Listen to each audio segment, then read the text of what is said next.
ఉండొచ్చు కదా, ఎలా వాంతి చేసుకుంటున్నావో చూడు. నన్ను ఎవరైనా హాస్పిటల్ తీసుకెళ్ళండి రా, లేకుంటే నేను ఎక్కడ చచ్చిపోయేలా ఉన్నాను. సరే సరే, మాకు టైం అయింది, మేము బయలుదేరుతాం. అయితే సరే. అయ్యయ్యో, ఇక్కడ ఎవరెవరు ఉన్నారే? మస్తాన్ ఎలా ఉంది? విన్నావా? కమల్ సూపర్ గా ఉంది. సరే నేను బయలుదేరుతా. మీరు వెళ్ళండి. మీది మంచి విషయమే, ఇక మిమ్మల్ని ఎవరు బెదిరించలేరు. ఇక ఎవరైనా వస్తే నేను చూసుకుంటాను. ఆగండి. ఎక్కడ చూసినా ముసుగు మనుషులు కనిపిస్తున్నారు. ఎవరు వీళ్ళంతా? ముసుగు తీసి చూడాలి. ఫాదర్, వీళ్ళు టోను బీను. అది మాస్క్ చాలా టైట్ గా కట్టాం, అందువల్ల ముసుగు తీయడం కుదరదు. తర్వాత వాళ్ళ ప్రోగ్రామ్ ఉంది, నేను వాళ్ళని స్టేజ్ మీద తీసుకెళ్తాను. వెళ్ళండి వెళ్ళండి త్వరగా రా. తర్వాత మీరు లూయిస్ వాయించిన వైలిన్ విన్నారా? చాలా బాగుంది కదా. అవును, ఈ రోజు వాడి వయలునే అందరం కలిసి అదేంటది? రే అరవకరా, ఫాదర్ కనిపిస్తుంది. ఎవరది? వాడికి ఏమైంది? అదేం లేదు ఫాదర్, ఆస్తమా కోసం చాప మింగితే అది గొంతులో ఇరుక్కుపోయింది. ఏం కాలేదు ఫాదర్. వాడు చేపను మింగేడంట, చూడండి. ఏదో పాము గరిచిందేమో. ఏమైపోయావురా, త్వరగా రా, ఎక్కడికి వెళ్ళావు? 5 సంవత్సరాలు ఏమన్నా వెయిట్ చేశారా ఏంటి? ఆశ్చర్యకరమైన ఎవిడెన్స్ దొరికింది. ఇదిగో చూసుకోండి, ఇదిగో తీసుకెళ్లి ఫ్రెండ్స్ అందరికి చూపించు. అక్కడ ఇలాంటి ఎవిడెన్స్ దొరుకుతుందా? అబ్బా, నీకు చాలా ఆశ. ఇలా చూడండి, మీరు ఇలా మందు కొడుతూ నీళ్ళల్లోనే ఉండండి. చదువుకోవటానికి వెళ్ళిన కూతురు గురించి మీకేమైనా ధ్యాస ఉందా? మీరు ఎప్పుడైనా కాలేజీకి గానీ హాస్టల్ గానీ వెళ్ళి విచారించారా? ఇప్పుడంతా టైం బాగాలేదు. నువ్వు నోరు మూసుకొని ఉంటావా? నువ్వు పోయి నీ పుట్టింట్లోకి వెళ్ళి చెప్పు. అది నా కూతురు. ఎవడి భుజం మీద ఎక్కి గోడలు దుక్కి అలవాటు మా మనసులో లేదు.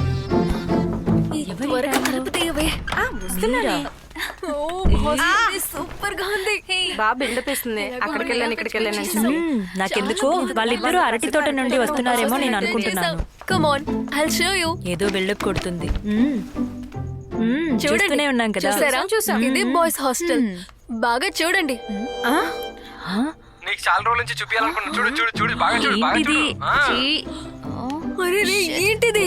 అరే రే, ఇడు మన జిమ్మి రాయ్ కదా, ఇంత దరిద్రుడా.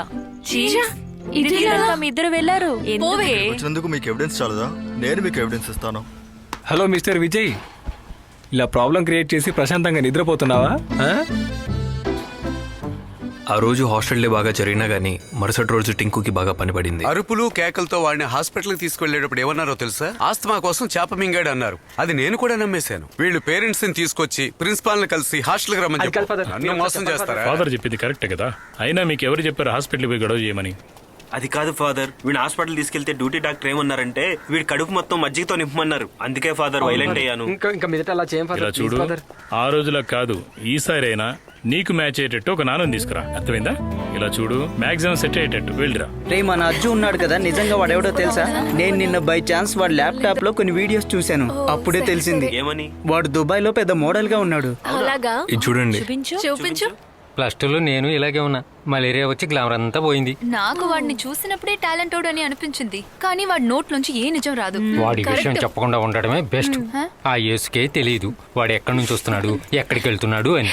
ఎవరో బలవంతంగా చేసినట్టుంది. రే, నేను నీకు చాలా సార్లు చెప్పాను ఏంటి, మిగతా వాళ్ళ పర్సనల్ విషయంలో మనం కామెంట్ చేయొద్దని. వాడు ఇంతవరకు ఎవరి విషయంలోనైనా తలదూర్చాడా? లేదు కదా. మేమేం అనలేదు సామి. మీకు తెలుసా, శ్యామ్ మనతో పాటు ఇంకా 2 రోజులే ఉంటాడు ఇక్కడ. అలాగా? అదేమైంది? హాస్టల్లో ర్యాగింగ్ అంతా అయిపోయింది కదా. అది కాదు, పోయిన వారం అమ్మకి స్ట్రోక్ వచ్చింది. కొన్నిసార్లు స్వాధీనంలో లేకుండా ఉంటుంది.